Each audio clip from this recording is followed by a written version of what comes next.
Mr. Ryan, right? Okay, so a few days ago we talked about this maze problem, right? We want to find the nearest exit That to was the last entrance. week. Yeah, in the maze. Okay. So the exit and the entrance are the empty cells on the border. These borders, yeah, there are 4 borders, right? And the entrance is not the exit. So for example, if you're given this entrance and you can't just go back to this, right? Obviously this is not an exit. You have to find the ways to other exits in the border, okay? And we talk about a breadth search, right? Because this is a unweighted graph, unweighted undirected graph, right? We're finding this the shortest path. I think right? the one near the bottom corner. Yeah, Bottom left corner. So is the yeah, so for example, like we got this cross. This is represent a wall. Hey, what you doing? A wall, right? A wall. No. Okay, so the shortest path, if we given this entry, shortest path to the exit would be No. 1, 2, Since 3, you 4, 5. It will be this one, right? yeah, but before when the rules weren't there, it was that one. Just different maze. If there are exits, you return the shortest path, the distance. So 1, 2, 3, 4, 5, 6. You return 6, right? And if there are no exits, or if there are no ways, right? No ways to the exits, you return -1. Make sense? You can break the wall. No, we don't. This is entrance 1, 2, 3, 4, 5, 6, 7, 8, 9, 10, 11, 12, 13.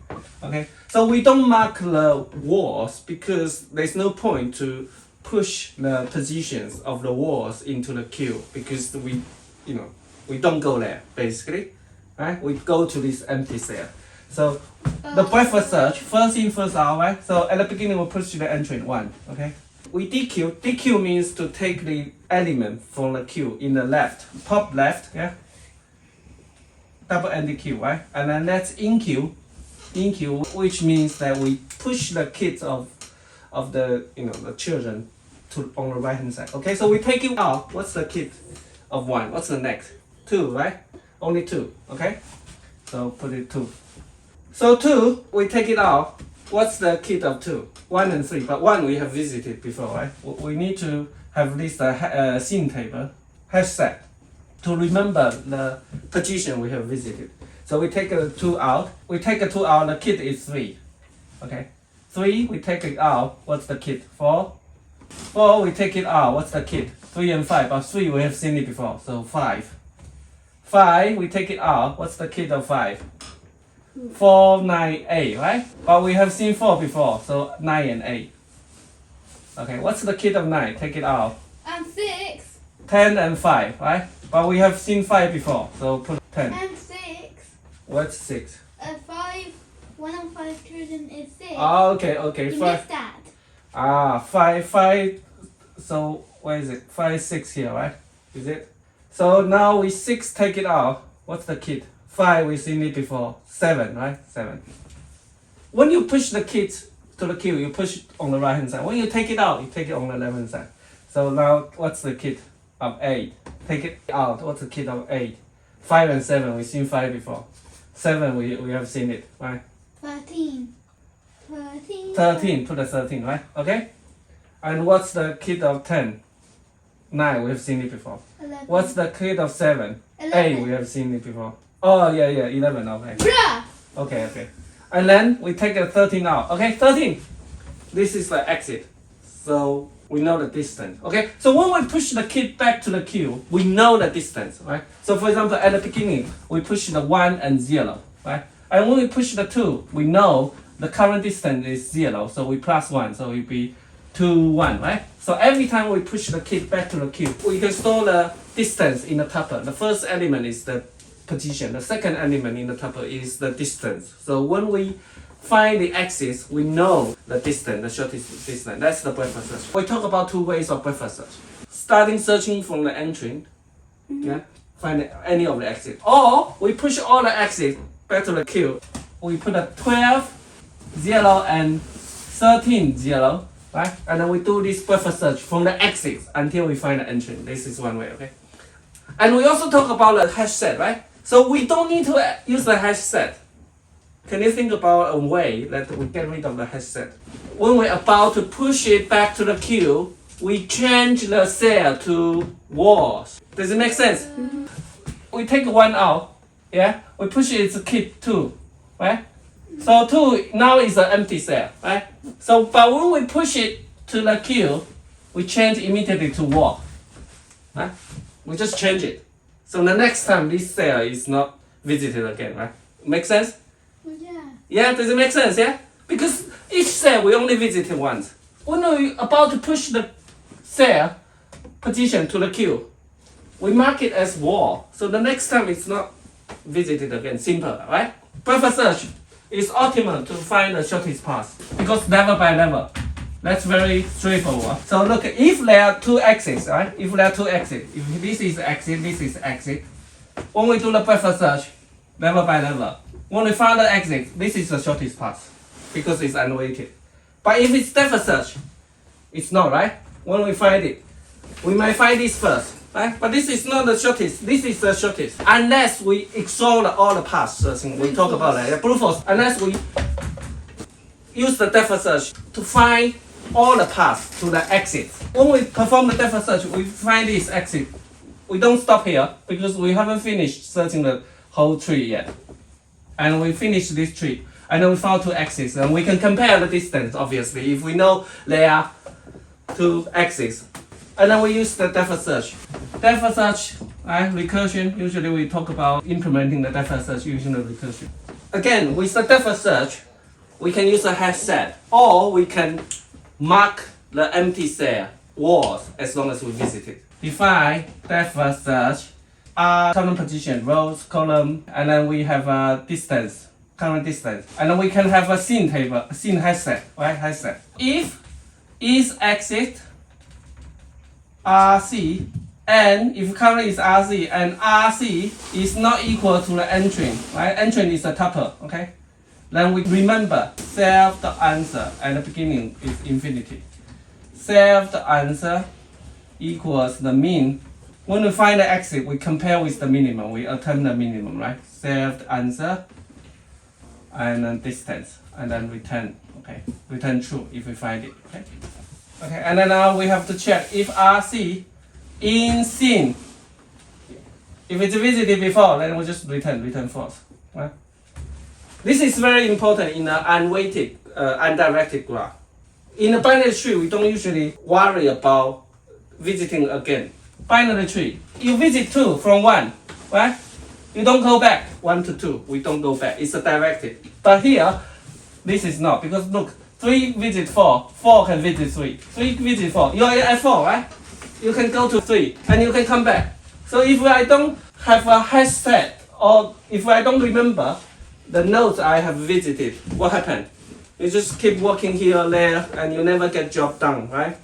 This is the point of using the hash set. And then the first thing to put it into the hash set, okay?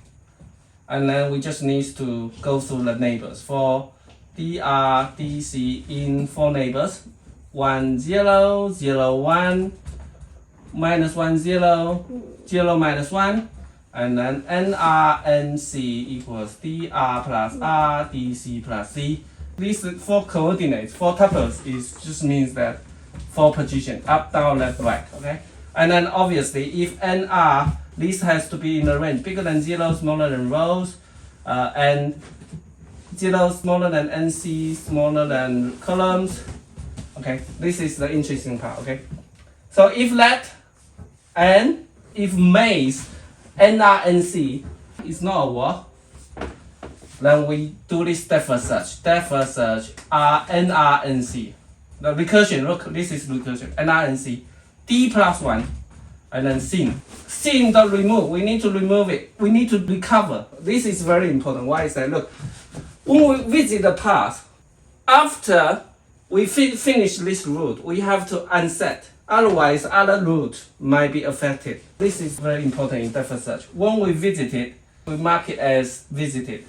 And after we exhaust all the paths here, we have to unset it. And look, depth search, we just perform a depth search. We are not saying terminate here. If I say if depth search return true, then that's going to be a problem because we are not actually stopping once we find the exit, right? We want to exhaust all the paths, right? We talk about this scene table, right? We don't need to use it. Instead, we can set it to maze RC equal war. We change it to war and then we unset it to maze NRNC equals empty cell. The first thing is that the visited, we have to mark it as visited before, and then we have to restore after. We can mark a visited cell, a wall, instead of using a headset. Before we recursively calling itself depth search, we have to check if it's an empty cell, right? If it's a wall, we don't go there. Basically, if it's a wall, you basically can't go into the wall, right? So there's no point to calling Unless itself. you have a mining drill. What's that? A drill. A Yeah. drill, okay. Then So, has a mine. And then you can break the wall. okay. And Or then you have, and or you then can you can fly. Or Yeah. but there's a roof, Ryan. Oh no, there isn't. Fine, what if you have a cannon? Why we need to restore it? I feel this bit a little bit complicated to understand, okay? When we visit the 5, we go to the left. We go to the left, we have to mark it as this is visited, right? So it doesn't go back, right? Yeah. However, Easy. if we finish the route this way, right? We have to unmark it, because there may be other routes that will go to this position, right? Make sense? If we don't unmark it, what happens? We probably can't go there anymore. But there's actually a path to there. Does it make sense? When is that gonna happen? That's a good question. Okay, that's a good question. Let me draw something. You can extend it a little bit longer and then put one there. So then you have to go there. That's right. Okay, so look, if this is an empty cell, right? And if this is a path here, so you might go this way, right? Right? However, with the depth search, you might go this way first, right? But if you don't unmark it, what happens? You visit this, right? You mark it as visited. But if you don't unmark it, what happens? This route is blocked. Make sense? Yeah, that's why we finish it, we have to unmark it here. Okay?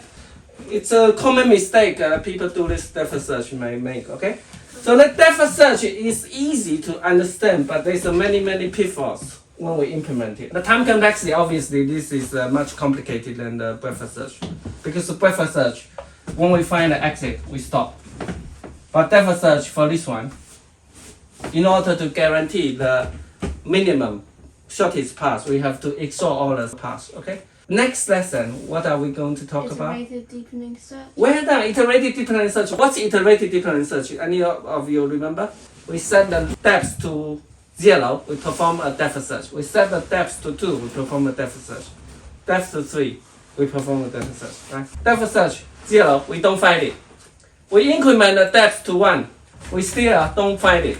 We increment the depth to 2, we find it. Look, we do the depth search, we find this. Why we don't find this one? Why do we don't care about this one? Because this one, when we set depth equals 3, we have the hard limit, hard stop here. So you don't find this one, right? So you find this one instead, okay? Yeah. Okay? So yeah, that's iterative deep learning search. Okay, that's it for today. Bye-bye. Bye. Bye. Bye-bye. Yo.